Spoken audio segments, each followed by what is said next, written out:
If I may, I'm going to just pause for a moment, and I hope members will join me.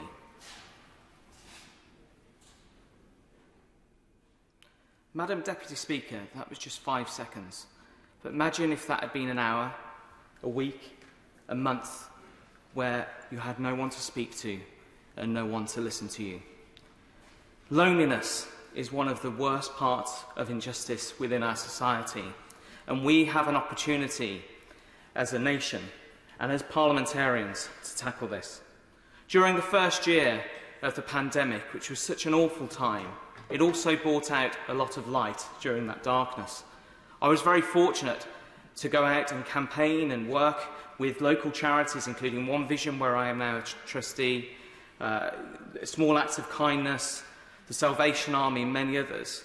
And I found in that first year a rather bizarre situation that I delivered more bags of shopping to vulnerable people than I did political leaflets.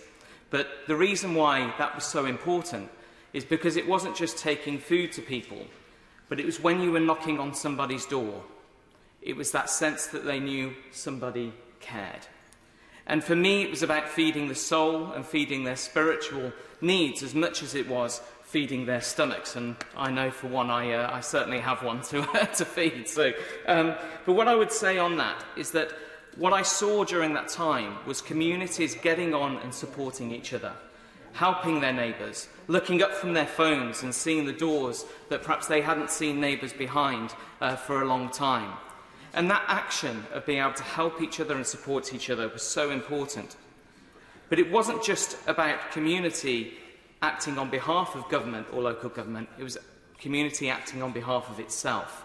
And I think there's a huge role, and I was very pleased within the Queen's speech, the talk of trying to cut more red tape so that there's more levelling up at a local level, but also to enable communities to have more say in what they want to do and where they work. And one of the big aspects of that was around mental health. I was pleased earlier in the opening speeches that mental health first aid in the workplace was raised. I did a 10-minute rule bill on that a year or two ago, and it's something I've continued to lobby on and work with government on, actually, to make sure that people within the workplace can access people just like they could for first aid if they cut their thumb. They can actually go and speak to somebody and be signposted to the right guidance and correct information to be able to tell them how to support themselves if they're having mental well-being issues or even mental health issues. The reason why I think that's so important is because as we look at the world post-pandemic, it is so important that we start to look at the holistic view of a person, their mental health and their physical health. And that's why when we look at the workplace, we need to make sure that there's justice there, that there's fairness there. And that's why I've been pushing since last year with my TIPS bill to make sure that people who work in hospitality, which is a big part of my constituency in Watford, can access the tips that they're being given fairly by people who work with, who want to thank them and not allow businesses to take that money from them. And I'll continue to push on that, and I intend to push forward with a bill again this year, post-Queen's speech. But what I saw within that hospitality sector was the real important role that creative services have within that as well. Hospitality, often you'll have bars and restaurants, part of theatres, and in Watford we've got a fabulous theatre called the Pump House, which is celebrating its 50th year. And you saw within that the creativity and young people being given hope, being given the opportunity to unleash their own skills and level up, not just because it's about planning and building, but actually about their own future and their own opportunities. And I saw that myself. When I was growing up as a kid, I never thought I'd visit London. I definitely never thought I'd visit Parliament, and definitely didn't think I'd one day be an MP. And it's kids like me that I want to reach out to and say, you know what, wherever you live in the country, there's an opportunity for you to level up. There's an opportunity for you to unleash your potential. There's an opportunity for you to inspire others within your community. And within that, that also means the built environment. And in Watford, we have lots of debates about planning and how do we make sure that we don't have too much overdevelopment. And one of the concerns I have are tall buildings, and I've been very much pushing on this with government, that local people should have a say in what happens in their community, within their street, but especially within the heights of buildings. And I was pleased in the Queen's speech that seemed to be indicated that there's going to be more say at street level, perhaps even street votes, for people to actually say, this is what I want within my area and what's happening on my street, and Build Beautifully is very much part of that. And I think within that as well, that's about tackling real serious issues. And I'm very pleased that the Minister for Homelessness is actually on the front bench, because it's through the work with him that in Watford we've managed to get rough sleeping during the past 2 years pretty much down to zero.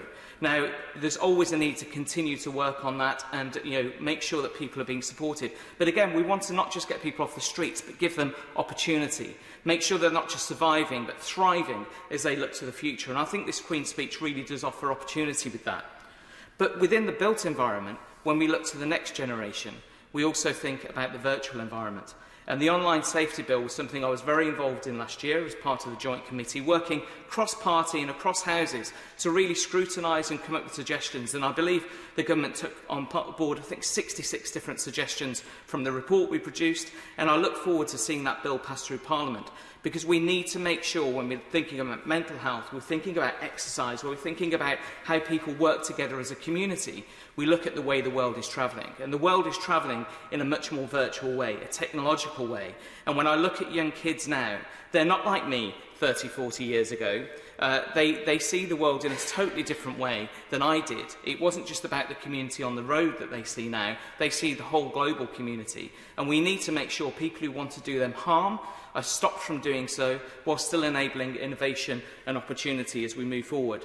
So I would just round up to say that there's great opportunities here. I think as we look forward within the bill, there's great things that are coming forward, but I really urge the government to push forward with my TIPS bill, because I think that's a great opportunity to tackle cost of living, to help people on low incomes actually get the money that they've been given and deserve, make sure that we push forward with mental health first aid awareness in the workplace, to make sure people within the workplace are supported and signposted to the right guidance, and finally to make sure that when we look at society, we look at the entirety of communities, both within the built environment, within our neighbourhoods, but also online, so that people are safe, they aspire to be the best they can be, and that this government can support them in doing it. So I support this Queen's Speech, and thank you, Madam Deputy Speaker.